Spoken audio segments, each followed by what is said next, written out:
Lorsque les conditions de réalisation du test T2 de Student ne sont pas réalisées, c'est-à-dire lorsque nous avons moins de 30 individus et que nous n'avons pas normalité ou encore que les variances ne sont pas comparables dans les deux groupes, eh bien, dans ce cas-là, nous ne pouvons pas utiliser le test de Student et nous devons nous rabattre vers un test non paramétrique.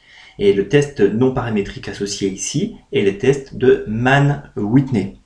Alors je dis nous devons nous rabattre puisque un test non paramétrique est moins puissant qu'un test paramétrique.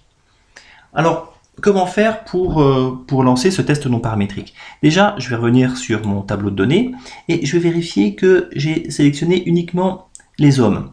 Pour ça je suis allé dans Data, Select Cases, j'ai sélectionné uniquement sexe égale 2. Bon. Je vais me rendre maintenant dans Analyse, Test non paramétrique, et je vais récupérer le test de Kruskal-Wallis. Alors vous allez vous dire peut-être, mais pourquoi on récupère ce test-là? C'est pas celui que je vous ai énoncé tout à l'heure. En fait, le test Kruskal-Wallis, c'est un test qui permet la comparaison de plusieurs groupes, plus de groupes ou davantage. Et c'est un test qui va généraliser donc le test de Mann-Whitney qui apparaît dans la bulle juste à côté, le test de Mann-Whitney qui compare deux groupes.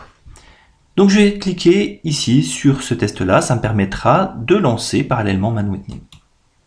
Alors, je récupère comme variable delta IMC et comme variable de groupement la pratique sportive. Voilà ce que ça donne.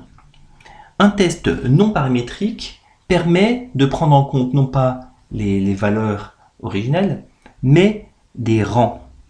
Et ça permet donc la comparaison de rangs.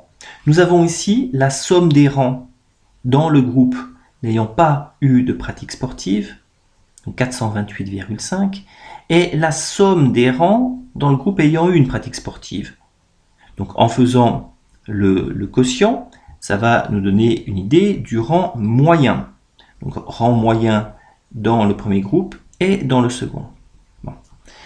Et donc le test de Mann-Whitney que nous avons ici va nous permettre de comparer ces rangs. Et nous voyons que la p-value associée, donc le risque associé, il est de l'ordre de 0,05%. Donc nous avons ici une différence très significative entre ces rangs moyens.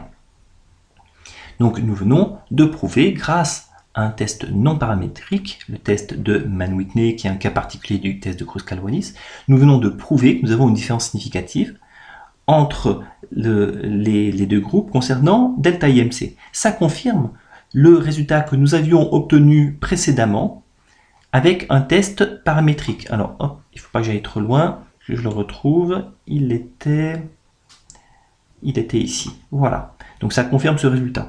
Nous avions obtenu précédemment 0,025%. Là, nous sommes à 0,05%. Ça reste toujours très significatif, même si nous perdons un peu de puissance. Donc voilà ce que nous pouvions dire sur l'utilisation du test Mann-Whitney, du test non paramétrique, donc permettant de comparer deux rangs moyens.